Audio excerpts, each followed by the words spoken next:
जब जब हम मनुस्मृति शब्द सुनते हैं तो हमारे मन में एक सवाल उठता है कि आखिर मनुस्मृति क्या है और इस पर इतना विवाद क्यों है।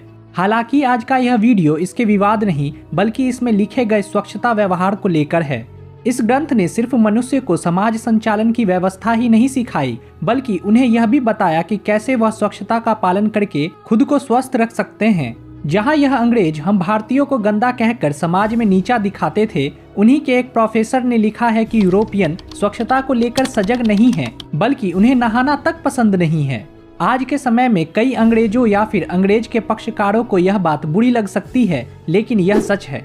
The clean body a modern history के लेखक प्रोफेसर एमरिटस पीटर वार्ड ने कहा था कि जैसा कि आप और मैं जानते हैं कि 18वीं सदी से पहले तक पश्चिमी यूरोपियन लोगों के बीच नहाने को बहुत ही असामान्य माना जाता था। इसके अलावा कई भारतीय खिलाड़ियों ने बताया है कि यूरोपियन खिलाड़ी नहाना पसंद नहीं करते हैं।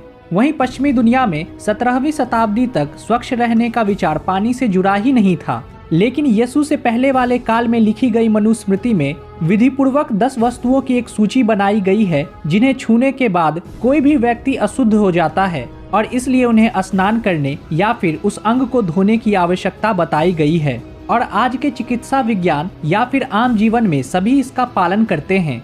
ये 10 चीजें इस प्रकार हैं: तैलीय स्राव, वीर्य, खून, मूत्र, मल, नाक का बलगम, कान का मैल, कफ, आंसू और पसीना। जहां पुराने जमाने में लोग अपने स्वच्छता का इतना ख्याल रखते थे, वहीं आज इन अंतर्राष्ट्रीय संगठनों द्वारा भारत में हाथ धोने का कार्यक्रम चलाया जाता है। यह बताता है कि हमारा भारतीय समाज इन सभी के मुकाबले काफी ज्यादा शिक्षित और व्यवहारिक था और यह नए नए बने समाज हम पर हमारे ही खोजे गए वैज्ञानिक विचार नए रूप से ऐसे थोपते हैं कि हम असभ्य हों।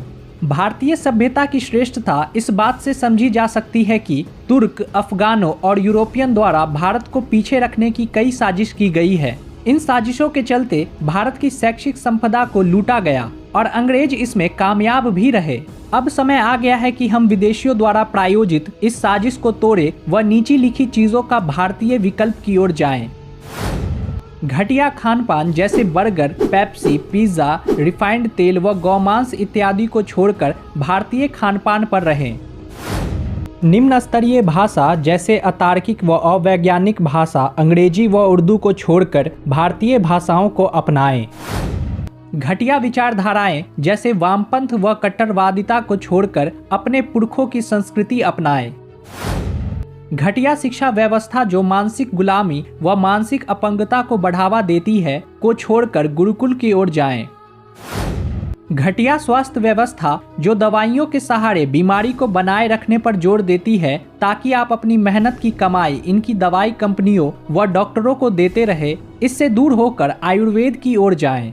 इन सब बिंदुओं पर काम करके हम स्वामी दयानंद के विचारों का पालन कर सकते हैं, जहां उन्होंने कहा था कि वेदों की ओर वापस लौटो, सत्य से ही समृद्धि प्राप्त होगी।